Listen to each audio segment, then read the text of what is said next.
हमारी जंग किसी शख्स के खिलाफ नहीं, किसी हुकूमत के खिलाफ नहीं, किसी इदारे के खिलाफ नहीं। हमारी जंग नजरियात की जंग है। हमारी जंग बातिल और तागूती ताकतों के खिलाफ है, उन बातिल और तागूती नजरियात के खिलाफ है जिसकी वजह से आज बातिल और तागूती ताकतें इक्तदार की कुर्सी पे बराजमान है। इस बातिल और तागूती निजाम ने इंसानियत को बर्बाद करके रख दिया है। हर तरफ जुल्मतों का डेरा है, जुल्म और ज्यादती हो रही है। हर तरफ नाइंसाफी हो रही है, इंसाफ बिकता है, अदालतें खरीदी जाती हैं, जुल्म हो रहा है, मुआशी कत्लेआम हो रहा है, लोगों का अदालती कत्लेआम हो रहा है।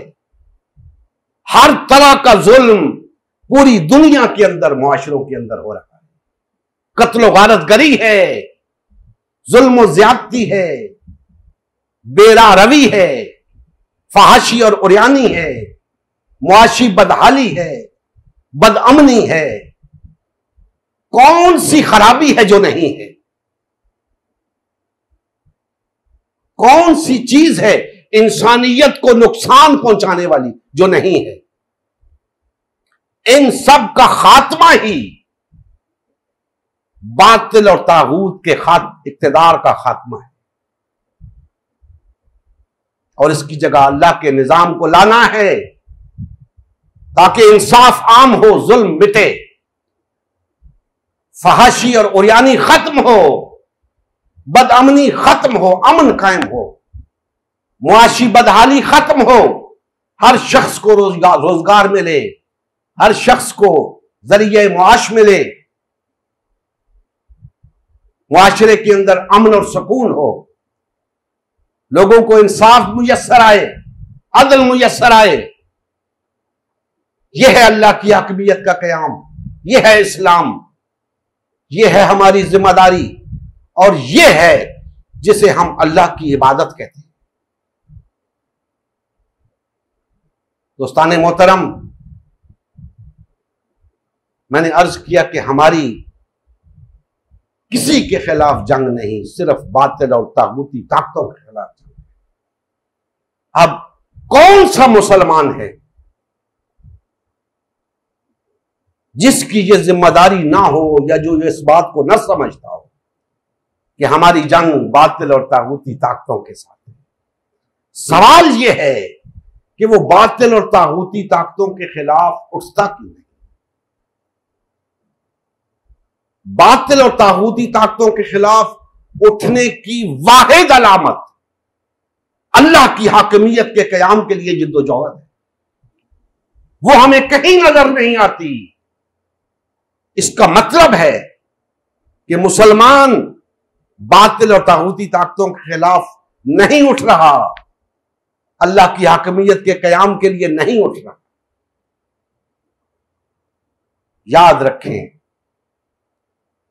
हम उम्मत मुस्लिमा की तश्कील नौ कर रहे हैं और उन तमाम अफराद को इस प्लेटफॉर्म पे इकट्ठा करना चाहते हैं जो मुसलमान होने के दावेदार हैं। क्यों?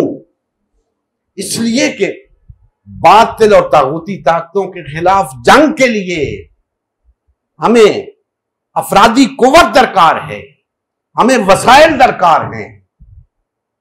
अगर कोई शख्स यह समझता है कि फिरकों में तकसीम रहकर, पार्टियों में तकसीम रहकर या इनफरादी सतह पे वो बातिल और तागूती ताकतों के खिलाफ जंग कर सकता है, तो ये उसकी गलत फहमी है या खुश फहमी है।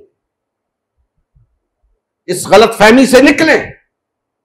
हम फर्दन फर्दन कुछ नहीं कर सकते, हम टुकड़े टुकड़े रहकर कुछ नहीं कर सकते। कुछ हो सकता है तो मुत्तहिद होकर हो सकता है, वहदत इख्तियार करके हो सकता है। और वहदत भी ऐसी वैसी नहीं, वहदत भी वो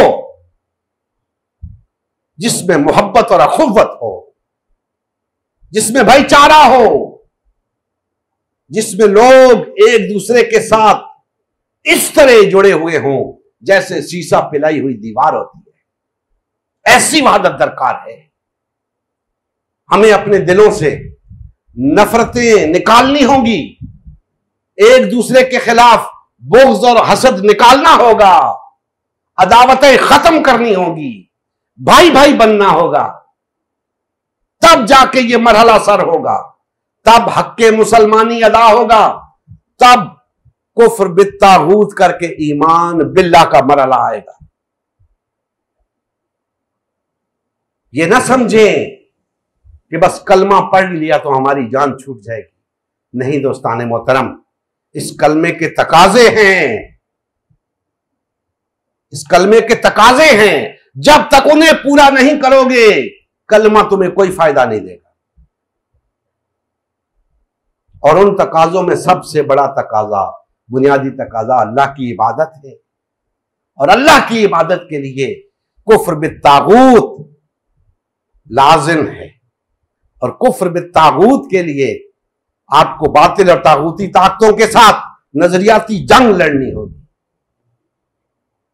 आज तलवारों और तोपों की जंग का दौर नहीं दोस्ताने मोहतरम, आज नजरियाती जंग लड़नी है। हमने जिस नजरिए को बतौर दीन कबूल किया है, उस नजरिए पे ना सिर्फ डट जाना है, बल्कि उस नजरिए पे कायम रहते हुए हमने उस नजरिए को नाफिज करना है, गालिब करना है, क्योंकि वो हमारा दीन है। हम उसके बगैर नहीं रह सकते।